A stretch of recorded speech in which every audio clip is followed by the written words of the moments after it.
A red sari taught me how we lose relationships in our life. My name is Kanchan Pant. I'm a writer, filmmaker, and a certified life coach. And I'll tell you 3 ways our subconscious mind sabotages our relationships. But before that, I want to tell you a story of a sari. It was year 2013. I had a red chiffon sari. The fabric was beautiful and the color was vibrant. Now, I was not that into saris back then, but this one I loved. So one day, a friend came and she borrowed this sari from me. Unfortunately, we could not meet for a few weeks after that. And when we finally met, I could not ask for it back. I always had this problem. I didn't know how to ask for things, even if they were mine. I was not comfortable in receiving things. So I didn't ask. And this friend, she must have forgotten. So she didn't return it. Now, this video is not about how I lost that beautiful sari. It's about what happened after that. So everything was the same on the surface. But something was shifting inside me. I was still meeting her. I was still a polite friend. I was still laughing at her jokes. But I had started developing this resentment inside me. And our relationship slowly started fading out. There was no fight. There was never a harsh word said. There were no anger. But we just drifted apart. And the relationship was over. Just like that. But I did not forget this sari. I wanted the same sari again. Same color, same fabric, same feel. But I was not foolish enough to spend another 4,000 rupees for the same sari again. So I started dropping hints here and there. I wanted my people around me who loved me to gift this sari to me. I started telling the stories about how much I loved that sari and how badly I wanted back. But nobody took the hint. And 13 years passed, still no red sari. It's not that I was thinking about this sari all the time, but there was this lingering feeling that nobody cares for what I want.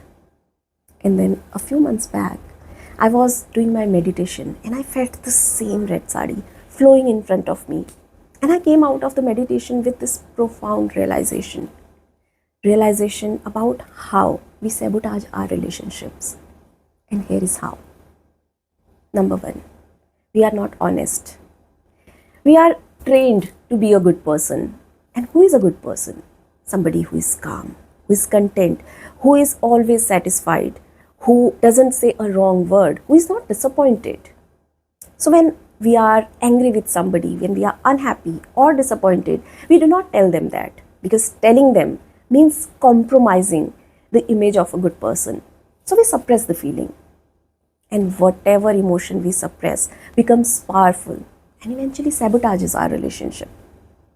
Number two, we expect others to know our wants and needs without even telling them.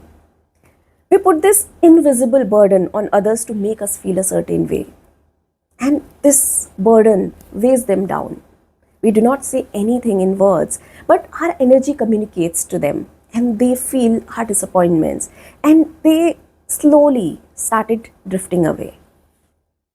Number three, because somebody else doesn't give us what we want, we stop giving it to ourselves too.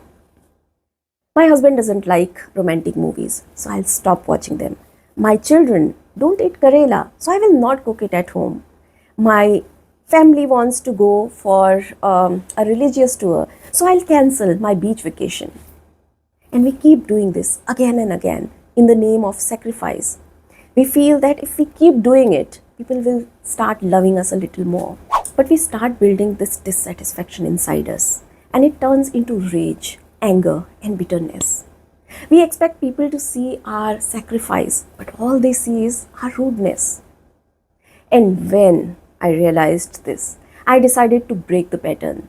So I bought this sari for myself. It's not the same sari. That was tomato red and it leans slightly towards maroon. That was chiffon. It's mull cotton. But I felt amazing when I wore it. And the crazy part is, only a few weeks after buying this sari, I was traveling to Bombay. I was out for work and I bumped into this friend after 13 years. And we chatted. We met the next evening too. and the next evening, and we became friends again. So, is there any red sari you also have been waiting for? Please go and get it for yourself. Don't wait for others to give it to you. And tell me in the comment window, what did you buy today for yourself?